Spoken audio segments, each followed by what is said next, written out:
इस वीडियो में हम मेथड ऑफ मिनिमम वेरिएंस को डिस्कस करने वाले हैं। तो हमने लास्ट लेक्चर में देखिए एक एग्जांपल से समझा था कि कोई भी एस्टिमेटर हमारे पास है तो हो सकता है कि वो एफिशिएंट हो लेकिन अनबायस्ड नहीं हो। जैसे हमने कोई पैरामीटर है हमारे पास थीटा, सपोज इसके दो एस्टिमेटर्स हैं T1 और T2। तो हमने देखा था भाई T1 जो है हमारा अनबायस्ड एस्टिमेटर था और T2 हमारा बायस्ड एस्टिमेटर था। जब हमने एफिशिएंसी चेक की तो T2 हमारा एफिशिएंट एस्टिमेटर आया। तो यहाँ से हमने देखा भाई T2 तो एफिशिएंट तो है लेकिन अनबायस्ड नहीं है। तो इस तरह की प्रॉब्लम को सॉल्व करने के लिए कि हम ऐसा एस्टिमेटर निकाल लें कि वो एस्टिमेटर हमारा एफिशिएंट भी हो और अनबायस्ड भी हो, उस मेथड को हम मेथड ऑफ मिनिमम वेरिएंस कहेंगे। तो मेथड ऑफ मिनिमम वेरिएंस में जो एस्टिमेटर्स हमारे निकल के आएंगे उन एस्टिमेटर्स को हम कहते हैं minimum variance unbiased estimator. Short में इसे MBUE कहा जाएगा, minimum variance unbiased estimators. Short में इसे हम MVUE कहेंगे। यहाँ पे आप देख रहे हैं भाई मिनिमम वेरिएंस एक कंडीशन है और दूसरी कंडीशन अनबायस्ड है, यानी ऐसे एस्टिमेटर्स जो क्या करेंगे इन दो कंडीशंस को एक साथ पजेस करेंगे, सेटिस्फाई करेंगे, तो वो एस्टिमेटर हमारे क्या होंगे, MBUE होंगे, मिनिमम वेरिएंस अनबायस्ड एस्टिमेटर होंगे। तो मेथड ऑफ मिनिमम वेरिएंस से जो एस्टिमेटर निकल के आते हैं वो हमारे MBUE होते हैं। तो मेथड ऑफ मिनिमम वेरिएंस क्या है? मेथड ऑफ मिनिमम वेरिएंस में हम क्या कर रहे हैं भाई, किसी भी एस्टिमेटर का जो वेरिएंस है उसको मिनिमाइज करेंगे। तो यहाँ पे अगर हमारा थीटा का एस्टिमेटर टी है तो expected value of T theta होगा और वेरिएंस ऑफ टी ये हमारा क्या होना चाहिए, मिनिमम होना चाहिए। तो ये कंडीशन अगर टी सेटिस्फाई करेगा तो हम कहेंगे हमारा टी क्या है, थीटा का एक MBUE है। तो देखिए मेथड क्या है, मेथड मैं यहाँ पे डायरेक्ट मेथड अभी बता रहा हूँ कैसे ये आता है और इसकी क्या कंडीशंस होती हैं, वो हम बाद के लेक्चर्स में डिस्कस करेंगे। तो यहाँ पे जो मेथड है दो तरह से हम MBUE फाइंड कर सकते हैं। तो फर्स्ट मेथड में हम लाइक्लीहुड फंक्शन का यूज करेंगे। फर्स्ट जो मेथड है इसमें हम लाइक्लीहुड फंक्शन का यूज करते हैं और सेकंड मेथड में हम सफिशिएंट एस्टिमेटर्स का यूज करेंगे। तो दो मेथड में पहला मेथड लाइक्लीहुड फंक्शन का यूज़ करके हम क्या कर सकते हैं, अपना MBUE निकाल सकते हैं, और दूसरे मेथड में सफिशिएंट एस्टिमेटर की हेल्प से हम अपना MBUE फाइंड कर सकते हैं। तो यहाँ पे मैं अभी सिर्फ लाइक्लीहुड फंक्शन वाले मेथड को डिस्कस करूँगा क्योंकि सफिशिएंसी वाली जो प्रॉपर्टी है वो अभी हमने डिस्कस नहीं की हुई है, तो उस पर भी लेक्चर वीडियो में बहुत जल्द यहाँ पे अपलोड करूँगा। तो फिर हम देखेंगे कैसे हम सफिशिएंट एस्टिमेटर की हेल्प से MBUE फाइंड करते हैं। तो अब देखिए लाइक्लीहुड फंक्शन की हेल्प से कैसे हम अपना MBUE फाइंड करेंगे। तो यहाँ पे लाइक्लीहुड फंक्शन हम डिफाइन करते हैं। लाइक्लीहुड फंक्शन होता है joint PDF of random sample. इस तरह से हम इसे लिख सकते हैं, जहाँ पे एफ एक्स थीटा हमारा PDF होगा। तो हमने क्या किया, रैंडम सैंपल सैंपल ऑब्जर्वेशंस जो हमारे पास थे, इन सैंपल ऑब्जर्वेशंस का जॉइंट PDF हमने डिफाइन किया, तो ये हमारा लाइक्लीहुड फंक्शन होगा। तो अब यहाँ पे हम लाइक्लीहुड फंक्शन की जगह पे इसका लॉग फंक्शन ले लेते हैं, क्योंकि हमें पता है भाई लॉग फंक्शन क्या है, मोनोटोनिक फंक्शन है। अब आप कहेंगे भाई मोनोटोनिक फंक्शन क्या होता है, तो इसे भी यहाँ पे समझ लेते हैं। जैसे एल हमारा लाइक्लीहुड फंक्शन है, तो अगर ये इंक्रीजिंग फंक्शन होगा तो लॉग एल भी क्या होगा, इंक्रीजिंग फंक्शन होगा। इसी तरह से एल अगर हमारा डिक्रीजिंग फंक्शन है तो लॉग एल भी हमारा क्या होगा, साथ में डिक्रीज करेगा। ऐसा नहीं हो सकता कि लाइक्लीहुड फंक्शन हमारा इंक्रीजिंग फंक्शन है और लॉग लाइक्लीहुड हमारा डिक्रीजिंग फंक्शन हो जाए। तो ये मोनोटोनिक फंक्शन है भाई, एक ही डायरेक्शन में चेंज होगा, वो या तो इंक्रीज करेगा या फंक्शन हमारा डिक्रीज करेगा। तो अब लॉग ऑफ एल हमारा क्या है, मोनोटोनिक फंक्शन है, तो एल की जगह पे हम क्या कर सकते हैं, लॉग एल का यूज कर सकते हैं। इससे थोड़ा सा हमारी कैलकुलेशन ईजी हो जाती है। और लाइक्लीहुड फंक्शन क्या होता है और इसके कुछ एग्जांपल्स भी हमने आगे पीछे के लेक्चर वीडियोस में डिस्कस किए हुए हैं। वो लेक्चर वीडियोस का लिंक मैं नीचे डिस्क्रिप्शन में दे रहा हूँ, तो वहाँ से आप उन्हें देख सकते हैं। तो अब यहाँ पे देखिए थीटा के लिए हमने एस्टिमेटर निकालना है, थीटा के लिए एमबीयू निकालना है, तो क्या कंडीशन होती है, हम क्या करेंगे, लॉग एल को डेल बाई डेल थीटा के टर्म्स में पार्शियली डिफ्रेंशिएट करेंगे, और इसको अगर इस तरह की फॉर्म में लिख ले T minus theta upon lambda theta, जहाँ पर ये कंडीशन हमारी सेटिस्फाई होनी चाहिए, expected value of T should be equal to theta.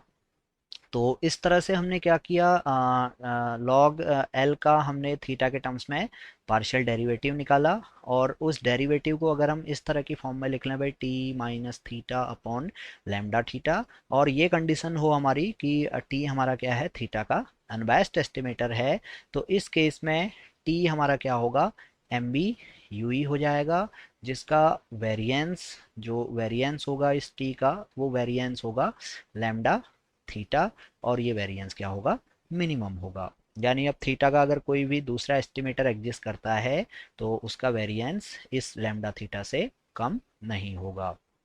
तो इस केस में टी हमारा क्या हो जाएगा, एम बी यू ई हो जाएगा। तो सिंपल सी कंडीशन है, हमने क्या करना है, लॉग लाइक्लीहुड फंक्शन को थीटा के टर्म्स में पार्शियली डिफ्रेंशिएट करना है, जो भी क्वांटिटी आएगी उसको अगर हम इस तरह की फॉर्म में लिख लें, भाई थीटा को हमने अलग से लिख लिया, उसका एस्टिमेटर इस तरह से ले लिया, तो T minus theta divided by lambda theta, जहाँ पे लैम्डा थीटा हमारा पैरामेट्रिक फंक्शन होगा, पैरामीटर का ही कोई फंक्शन होगा, तो ये लैम्डा थीटा इस टी का वेरिएंस होगा, और टी थीटा का एम बी यू होगा, कब, जब टी हमारा क्या होगा, थीटा के लिए अनबायस्ड होगा।